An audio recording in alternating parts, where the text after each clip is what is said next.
This is the video newsletter for buysellshort.com for Sunday, February 22nd.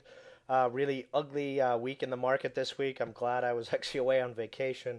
Got a couple of emails from you guys laughing about the market tanking when I went away. Sorry I went away, but I'm back. Just absolute ugly market, down 1,000 points over the last week or so. A lot of bullshit rumors about bank nationalization. Shorts were able to run rampant on the bank stocks, and they just hammered the market this week. As you can see here on the 15-minute chart, we're just been in this really steep bullish falling wedge. Breakout would be a move above 7,500. If we flip over to the daily chart, you can see that the November lows did not hold, but there is hope, and that hope came on Friday when one of the most accurate contrarian indicators, Jim Cramer, on his show said he would not advise anyone buy stocks over the next 5 years, and that the Dow is going to 6,000.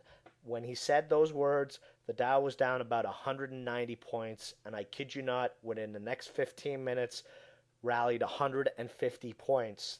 The fact that this clown has now gone bearish is very bullish for us near term. We should see a nice gap on Monday. Of course, there was other news coming out, but this clown's timing cannot be any more perfect. I actually sent out a trading alert right after he said that, had us jump into an SMH scalp at 1620, and a few minutes later it was at 1660. Not bad for a couple of minutes work. We'll get to the SMH trade here shortly, but 1,000 point drop. RSI is at 30. If we scroll down, the big key here is stochastics under 20. The last couple of big sell-offs that we've had back in November and then in October, where the stochastics got way down below 20 and then bounced, we saw at least 1,000 point bounce back each time. So, this time we're just looking for a move back up at least to the 20-day exponential. That's at 7,900. Not asking for much. SMH, as I mentioned, nice bounce back on this one. We're looking for at least a move back over 17 on the scalp position. But for the long-term position, the ascending triangle, as you can see, is still in play on the SMH. Buying volume clearly is more outweighs selling volume, as it has in the last 2 months. Nothing has changed here. We drop on low volume, we bounce back on heavier volume. Tech stocks are the place to be right now, in my opinion. And again, stochastics down below 20. Each time we've seen stochastics go below 20 and then bounce back, we've seen at least a 15 to 25% move in the SMH. We went from 14 to 16. We went from 15 to 18. We went from 15 to 19. So, we had the 1588 support, and as you can see, we're making higher lows each time, they come in and hammer the tech stocks. So techs are the place to be right now.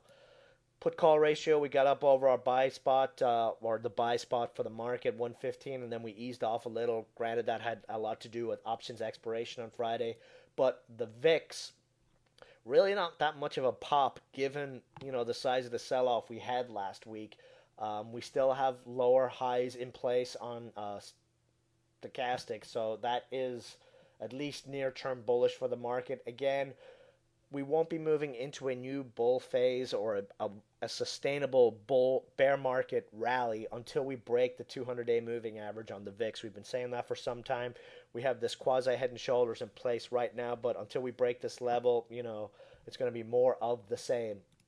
QQQs, same thing, ascending triangle formation. We formed the second triangle. Usually these formations, we have three triangles. Third one is the breakout one. But Qs look even, just as good as the SMH. And again, I keep harping on the same thing. In my opinion, the new leadership in this market is tech stocks, and that's where we should be focusing. The bank stocks, when the news gets really bad like it did last week, hammers the overall market. But when we bounce back, techs lead. Granted, Bank of America, 250 low on Friday, got as high as 4 and was over 4 on in after hours on Friday. We should see the financials bounce back this week. We've got Obama rolling out his plan on Tuesday. Hopefully he's going to start, giving hope speeches. And we have also got Bernanke promising to give us more updates on what the Fed is going to do when he, confuses Congress on Tuesday and Wednesday when he gives a speech to these morons who have no idea what he says. But regardless of that, we will bounce back. We're not going to go straight down. We've dropped 1,000 points over the last week. Some sort of rally is to be expected, at least to the 7,700 area, which is a nice little bounce for us. Gold broke out of this inverted head and shoulder pattern that we, gave the update on a couple of weeks ago. Still, gold has been running, but it's more of a fear trade. Everyone and their mom is buying gold again, which is usually a caution sign. And gold has been having a lot of difficulty, or at least the HUI has been having difficulty with the 200-day moving average. And, given that everyone and their mom is buying gold, a retrace is due soon. UYG financial ETF, of course, got hammered this past week, but should see a bounce back with the financial stocks. This bank nationalization talk is just absolute garbage at this stage. I mean, to think Bank of America is going to go get nationalized by the government in the next few days is just insane. And if it does happen, things are a lot worse than what we think. I don't think it's happening. I think it's BS. And we should see a nice bounce back in the financials this week and at least a move back to 3 on the UYG. GNW, another play, financial play, broke down heavily this past week like every other financial, but as you can see, it's back down to where it broke out back in December. So really won't take much for this one to zoom back over $2. So if you're looking for a scalp, keep an eye on this one, especially if the financials start to run. If you see Bank of America back over 5, the run is on in the financials for this week. BCON got hammered on Thursday. Big drop. This has been happening a lot lately with stocks. News leaks like crazy now in this market. It is getting crookeder and crookeder by the day. BCON tanked late Thursday, and then Friday they come out and say they did a financing. They're selling 1 million shares of stock over the next 18 months, 1 million each month. Not a big deal, but again, news was leaked to the crooks, and they made it pay.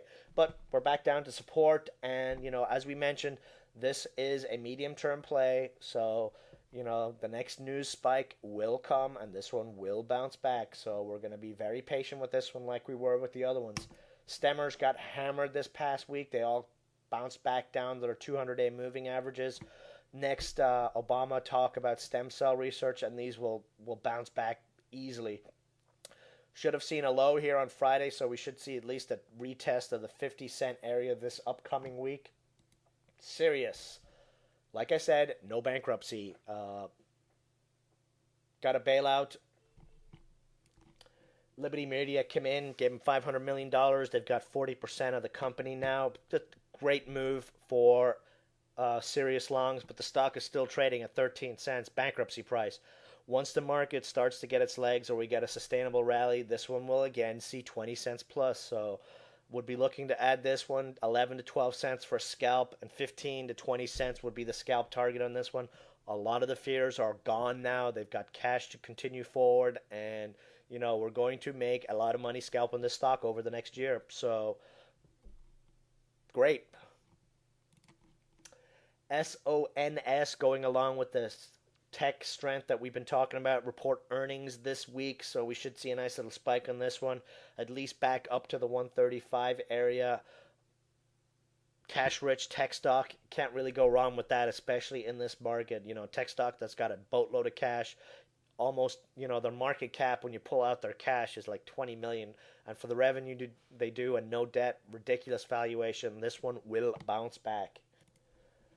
Last but not least, here's a financial you don't hear mentioned a lot of, LYG, Lloyd's Financial Group. You hear these all the time, the rich bankers from England. But as you can see on this chart, this one hops all over the damn place. So, it's not for the trader that can easily get scared out. But, let's keep an eye on this one. I mean, the way this one gaps up and down, if there's a rally in banks this week, this one could easily see a 30% move. So keep this one definitely on the radar this week. That's it for the video. I will see you guys in the chat room tomorrow. Goodbye.